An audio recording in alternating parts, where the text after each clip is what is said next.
Hi, I'm Angela Van Bogart, editor of Old Cars Weekly, and I'm here with our 1981 Impala Coupe project car. Why a 1981 Impala Coupe, you may ask? Well, we like the fact that it's got rear-wheel drive, we can stick a V8 in it, it has a nice cushy interior, and will look good doing it, getting 20 miles to the gallon or better.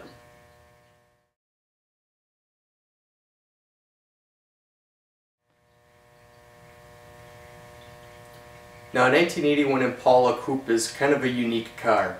It's the last year that Chevy built the two-door Impala, and of course the Impala started as a two-door only in 1958 as a convertible or a hardtop. Chevy built Impalas in this style through 1985, but 81 was the last year for the box style, as they call it. This car is a pretty easy car to get parts for in some regards. We can get parts at the junkyard, we can get parts at our local Chevy dealer, we can find parts online. Even though it's a pretty rare car. They only built 6,067 of these in 1981 before they stopped. This Impala Coupe is from Arizona. When we went looking for a project car, one we could build on a budget, we went looking for as solid a car as we could find. Of course, bodywork is one of the most expensive things, especially rust repair, that you'll encounter in a restoration. So if you've got a good solid foundation to start with, the rest of it is relatively easy from that point. Now, by starting with an Arizona car, we also started with a really solid foundation. There's going to have to be no rust repair on this car, which is going to be excellent. It's going to save us a lot of money in the end. Unfortunately, this car coming from Arizona means it spent a lot of time in the Arizona heat and the Arizona sun. All the plastic's baked out of it. All the weather strip is shot. All the paint is shot. That is all relatively inexpensive compared to rust repair, though. Being in the upper Midwest, however, is going to be to our benefit. We'll be able to find some used parts in junkyards to replace the seats, some of the interior plastic, things that we can't get brand new from our Chevy dealer or are hard to find NOS. We'll also be picking up some parts from the secondary market, reproduction parts such as weather strip, other things like that, and luckily those things are available for a car like this. That's going to help us in the end and get the car that we want, and that will be a reliable driver for us every day, going back and forth to work and heading off to shows. Now, our main goal with this car is restoration, but we're going to do that restoration with a twist. We've had several of these 80s Impalas and Caprices, and while we like the clean outside looks of the Impala, we definitely like the interior of the Caprice better. The Caprice has velour on the seats, on the door panels, and it makes a much plusher ride, much more luxurious look to it, and just frankly a lot more comfortable, a lot less like a taxi cab or police car, which is what the Impala interior is, with its vinyl and cheaper cloth, cheaper steering wheel. So we're going to take the things that we like of each and put it all into one car. On the outside it'll look 100% Impala, on the inside it's going to feel 100% Caprice.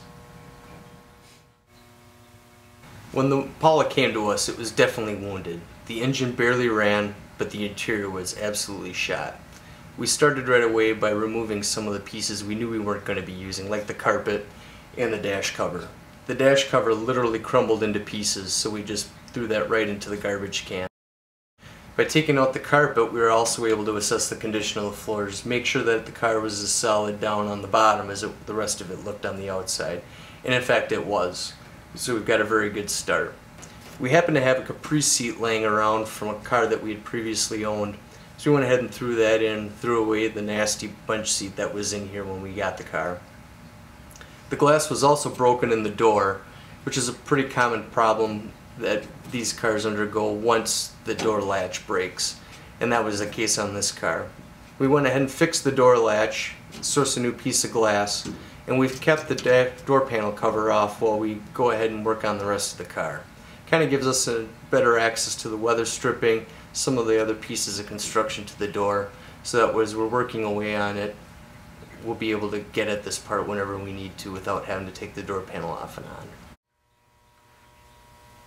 Now, we know these cars aren't worth very much, but we're still hoping to come in under a budget of about $7,000 to do the paint, the interior, motor and transmission, and probably some suspension parts as well.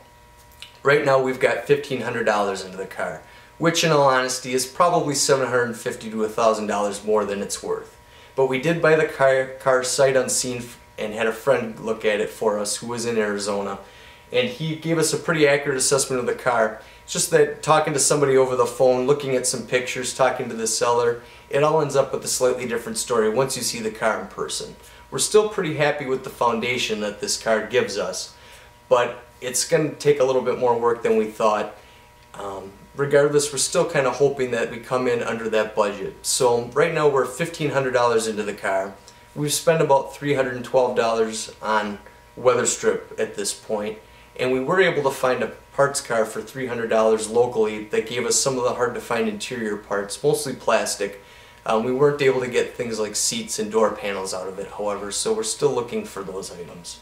But right now we're into the car for a little under $2,000, and we're hopeful that in the end, after the car's painted and we are able to get seats, engine, transmission, that will still come in under the budget. We're going to follow along, keep track of what we dump into this car, let you know what we spend on it, and give you an idea of how far over under the budget that we come, and give you an idea of what you can do with that much money, about $7,000, come up with a decent driver that you'll enjoy, have a little bit of collector nostalgia to, and still have less into it than about 2 years of depreciation on the new car. Be sure to come back, check on our progress, see how Project Impala is coming. In the future we hope to show you some of the steps that we take to bring this car back to the road. See you soon.